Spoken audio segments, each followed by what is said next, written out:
all comes back to weight transference and turn, doesn't it? Yeah. What it is, Yeah. which direction it goes, what feels strong, what feels weak, what moves first. You know, because if you're out of sequence, it's like once you get something moving first, it goes the wrong way. Because everything else, it has to wait and then catch up. So. Yeah.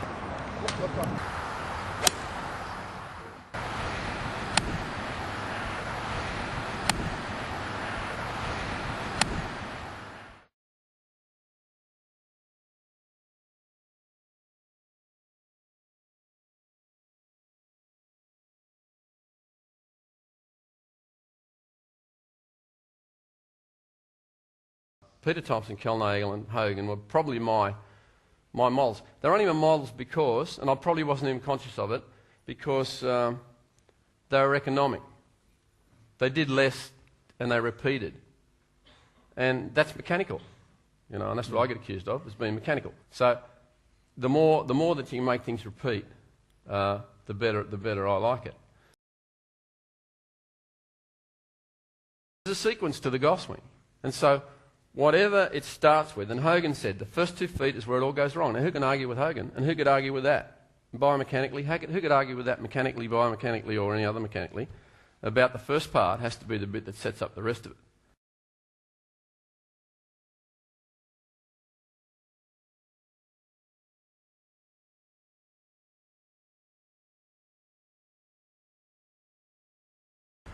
All right-sided swingers set up this way.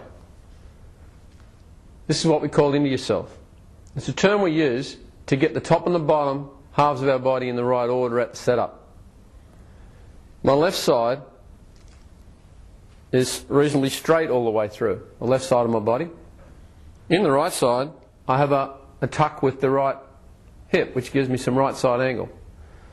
When I set up, and I'm using the impact bag here as a demo, I'm actually leaning and getting some shaft lean into the back of the bag before I do anything else. So this sets me up into what we call into yourself.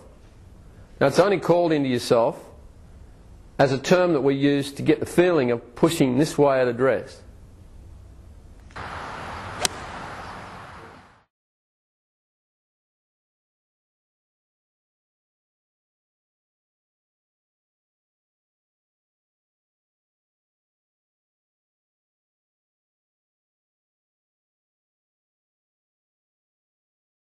From the back angle, you'll notice that they bend from the hips, the head and shoulders stay up, and the arms hang. There's a slight flex in the legs, but what we don't want to see is this sort of a bend. With this sort of a bend, the head will come down, just the way our spine is put together, and then there's no room to fit the club in the arms.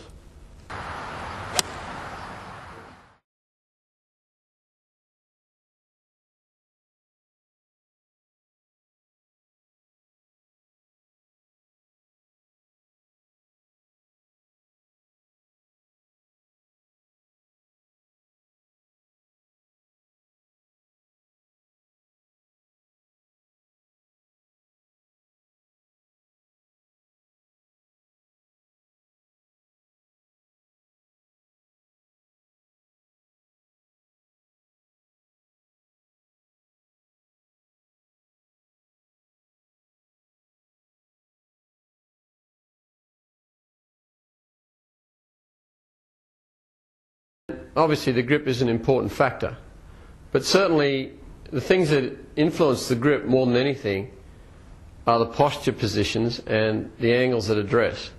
So even if I get rid of the club and I set my body into my right-sided shape, where I'm leaning straight with the front, a little bit bent with the back, and I hang my arms down in this position, it's going to be very difficult for me to get a bad grip. So you can try this without a club. When you put the club in your hands, and whether you overlap or interlock, it doesn't really matter. They should go on pretty much to match each other like this. Now obviously, if the posture's not right, if I set up inverted this way, my hands will move that way, so you'll look like you've got a weak grip. And there's no point trying to fix the grip when your body's like that.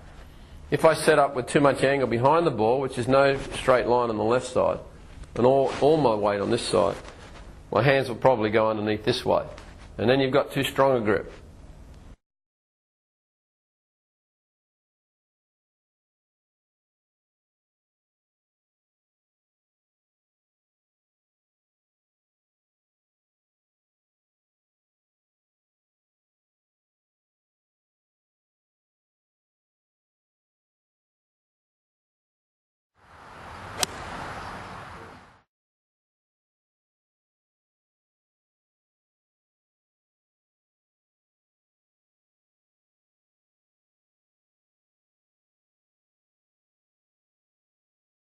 The role of the wrists in the swing is always a bit of a mystery, because we have people that can do this with their wrists and get the club cupped and open, and we have people that can do this with their wrists, which is shut, laid off shut, and all these conditions of the wrists can become such a great problem to people trying to fix them in isolation.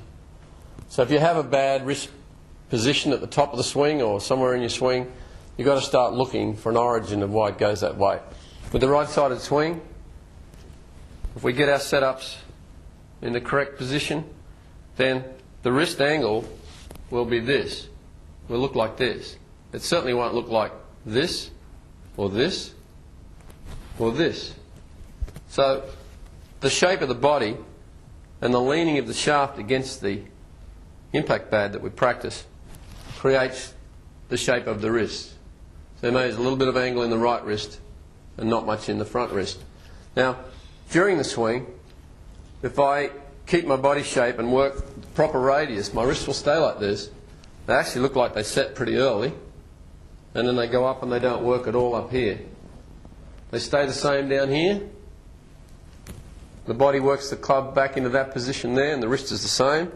And then even at the through swing, my wrists will look like they're in the same position as they were at the start. Now this all relates back to leverage from the shaft and the body, and it's nothing to do with using the club to develop club head speed.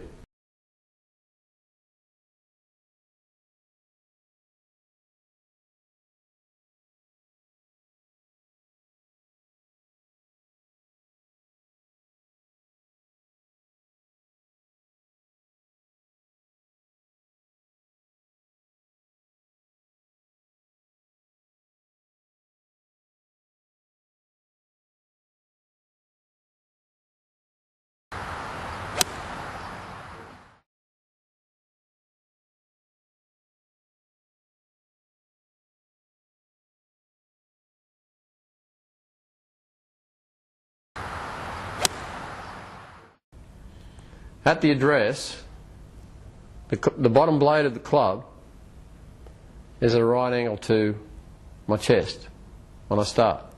That's what we call square. I'm only gripping this down very close to the hosel so that you can get a better look at what the club face looks like in relation to your body. If I take my normal setup where I bend from my hips and I get some lean, it doesn't change the face of the club in relation to my chest. This is what we term square on the way back. I'll do it in a small motion so you can see what the club face does. But basically, the club face, if I take the right radius with my arms, will stay square to my body shape. When I bring it back, it squares up to my body shape. And on the through swing, it stays square to my body shape. Club face being square doesn't relate to the target. Trying to keep the club face square to the target produces this sort of a motion. Usually when people take it straight back and keep it like this, and now it's close to my body angle. At some stage through the swing, it has to get open again. Conversely, if I try to open the club on the backswing, it's going to open too much this way. It opens too much to my body angle. So somewhere through here I have to close it to my body angle this way.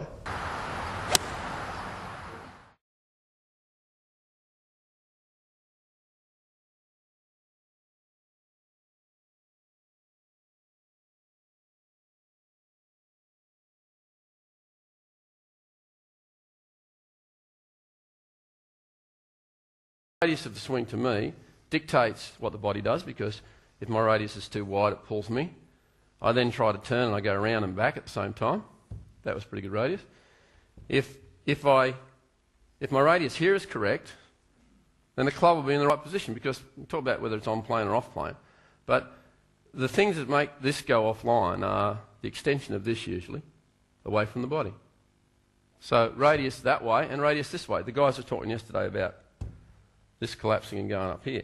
Well, this is no wider than this is for me. But if the body's this way, this can stay the same width on both sides. If the body's that way, and I've got some examples on there to show them later, then I can't have the same. I'm going to go this way and overextend it that way.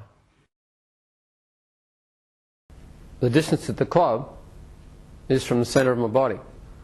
So when I make my takeaway here, I don't want to increase the distance the club is away from my centre.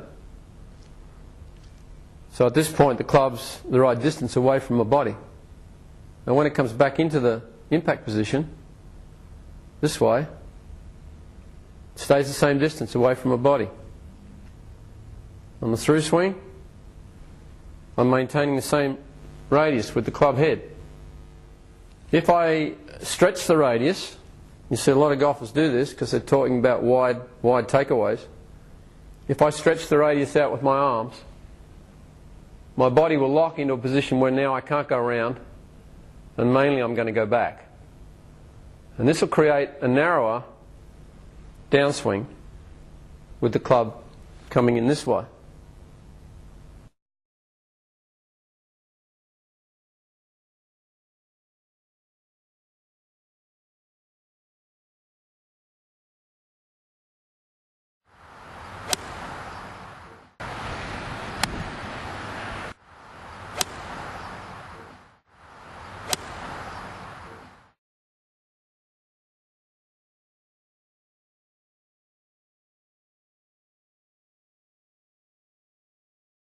The old cliche, your shoulders have to turn 90 degrees. Yeah.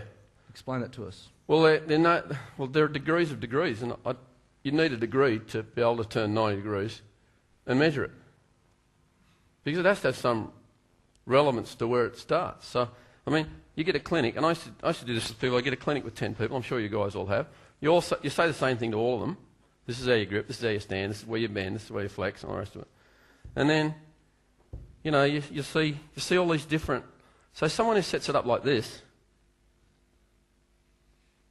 right? Or someone who sets it up like this, or someone who does this one, turn to them is just irrelevant because they're all going to turn different directions. So how do you put a direction that someone who looks like they're not turning? This doesn't look like I'm turning. This does not look like I'm turning to a golf pro. But it doesn't look like a turn. But if I do this, see, this doesn't feel like a turn. The important thing about turn is where it starts. A turn with this setup, which is certainly not an into yourself setup with a proper body shape, because there's too much angle in my left and right side.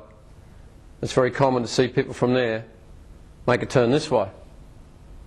And now I'll overturn, and on the way down I'm moving the club in the wrong direction here. It has to be fixed on the way through, or I'm going to move it out again on the way down. And that's why a lot of people loop the club back outside. So this one's certainly not the position we want for the right-sided swing.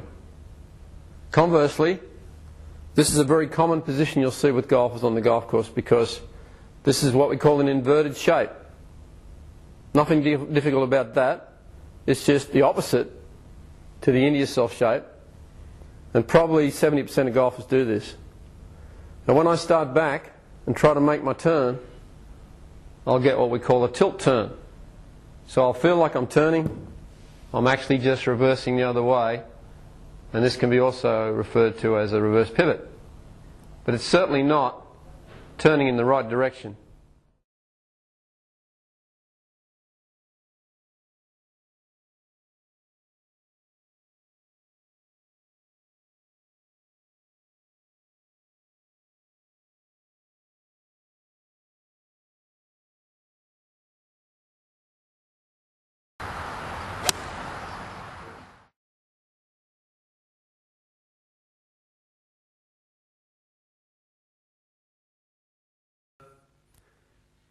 Weight transference to me is related to, I don't even call it, we don't call it that. My boys are not allowed to say weight transference. They say pressure, they say angle, they say pressure, right? So if I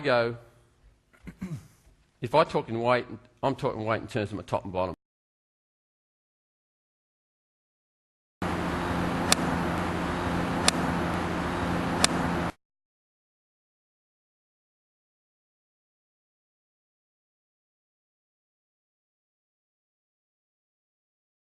In the right-sided swing, the belt level, you'll notice, stays totally level. my left knee only moves slightly outwards and slightly inwards, so that basically the pressure is down the inside of the right leg. When I have to go to shift, it's only a small shift, or a bump as we call it, back onto the left. Now I feel all the pressure that we're talking about, not weight transference, on here. Notice that this one hasn't responded yet. It's staying back. It's almost a separation of the legs on the way down. Okay, now this right leg trails around the left and clears the hips, so my hips look like they're clearing, but it's not the left one, it's the right one, staying high and turning the left hip in here. The weight transference thing is very complex, but it's very simple. But it's knowing what weight is. You can shift a lot and not move any. The guys that talked about bumping and sitting and squatting and stuff, the guys who had the, like, you know, the right-handed guys like Hogan and those guys who went this way, this is after the war, not before the war, because Hogan was like this before the war, but he got it to this. But, you know, their move across is very small. Their shift, or their weight transference, whatever you call it, is very small. Radius getting too big. And so it's just this is a bump or a squat. This is a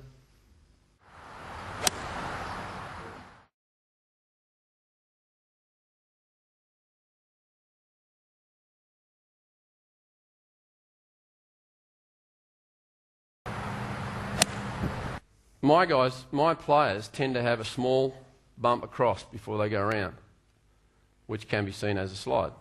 And that's why it looks like they're going to hook. But they don't hook because when they're there, their arms go this way, and when they go this way, their arms go that way. So none of my players go that way. All right. But I don't mind that.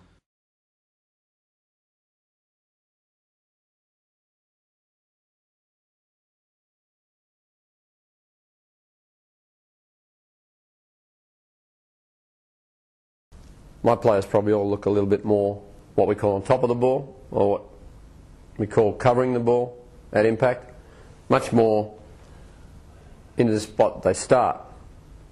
Left-sided actions, which obviously work with a lot of good players too, harder for beginners. When they move their left sides back this way, they're actually transferring everything onto the right and changing their original body angle. So the impact position is very hard to get from a left-sided backswing. Basically, most people who go back with their left sides this way are trying to still get back into the impact position. And to do it, they have to move across with the top and then jam the bottom. So obviously from here, the right side can't hit or fire, as people like to say, because it's hanging back too far behind. And then the through swing will go to the right.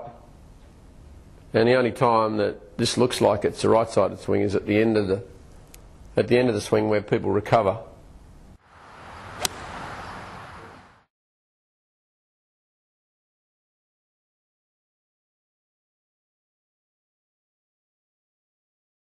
They're just angles.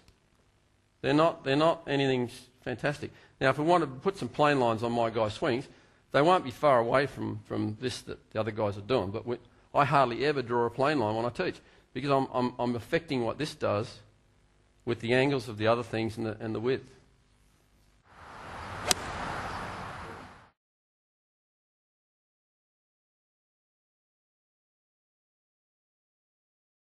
Leverage is created from the pushing stuff, from this being the right distance away, and from the angles of the body. So if I do this, I can create leverage. If I stretch it and coil and don't have anything, I can't create leverage, but I can get catch up. So the guys who get power from catch up, and a lot of the guys that do this other stuff hit the ball a long way. They don't have a real good control over their ball flight and different lies and stuff and wind conditions. But leverage is something that's created by angles. Here's a great drill you can do at home against the wall. Find yourself a door jam. I've got the left side straight, as we've talked about, and I'm leaning into the wall with my left side with a little bit of angle in my right side. Now this exerts a little bit of pressure this way. When I take my grip, I get a little bit of lean, and from here, when I start to make my little proper radius and little turn, I'm not going to come a long way off the wall when I start my swing. On the way down, again, I've got some pressure against the wall with that whole left side, and then I'll let the right side go around.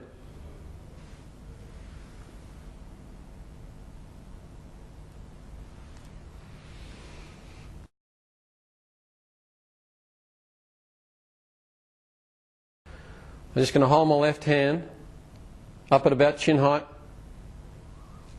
lift the club in my right hand into its starting position, and I'm just going to swing it at the proper radius back this way and allow my right side just to turn a little bit as I do it, just with small motions. And that'll ensure that you're turning the correct side of your body. And you'll notice that the radius is the same, it's all returning to here. Now if I move this arm behind me as I swing the right hand, this way, my shoulders will move in a different direction and the club will go too wide, and then I get off the wall and I get out of my shape. Too far to get back again. So I now can't swing that club on the right plane coming down, the right direction coming down. So this one out, my posture, swing the right one, allow a little bit of movement of the right shoulder and hip there. That gives you a good sensation of the right side of backswing.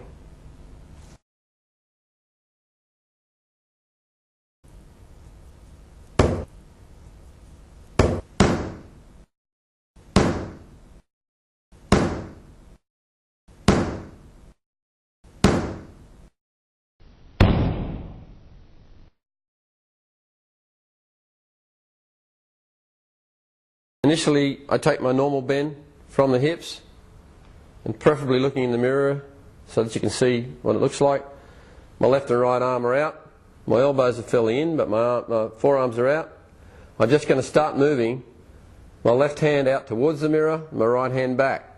And then I'll put that with a little bit of turn, and you'll notice my body shape doesn't change. Now if I take it a little further, you'll notice that this is still going out and back. Right, so that gives you the feeling of the right side turning while the left side still stays high. Put my hands together now. I have plenty of turn, but I haven't turned very much. I've just gone in the correct direction. And notice from behind that if I turn too much, or I straighten my spine angle, I won't look the same as I did at the start. If I turn the right side, or the correct side of my body, and keep this other side high, I'll get enough shoulder turn without feeling as if I've turned myself inside out. Now when you put your hands together, you'll have the right radius. You'll maintain your spine angle over, and as you swing the club down, your spine angle will stay the same.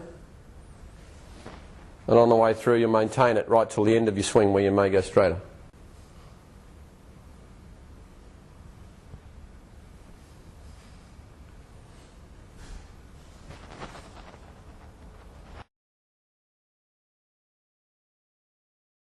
I'm just basically putting my foot up a little bit higher than it is at address. In this case, it's on the impact bag. And then I'm just taking a little swing with my hands and arms at the right radius. You'll notice that my body starts to move without me trying to move too much at all. And that gives the effect of keeping these levels. The hip levels, the leg levels, and the shoulder levels. And you'll notice that my left knee just moves slightly in and slightly out, which is what we want.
this is just something you'll notice, that the shaft angle at the bottom is much lower in relation to the hands and arms, and also continuing through, you'll probably see from here that you can't see my hands, but you can still see my club. Now left-sided swingers tend to, at impact, have a higher hand and arm condition, where the shaft looks to be in line with the left wrist and the left arm, going away from the target and turning the club face down and swinging away from the body. True loft on the club face can only be achieved from hitting in this position. True loft won't be achieved from this position, and it won't be achieved from this position, certainly. We're talking about ball flop. We're not talking about hooks and draws and all the time. We're talking about that thing that goes through that window at the same level every time and has compression on it and stops. That's what we're talking about. The great players have got that. That's what Chuck was talking about. You know, when someone says they all play the same, they all hit it the same, they don't. Some of them just hit it like this all day, and they play with it. But the great ball strike, Hogan was a big man on. He was a big man on trajectory, wasn't he?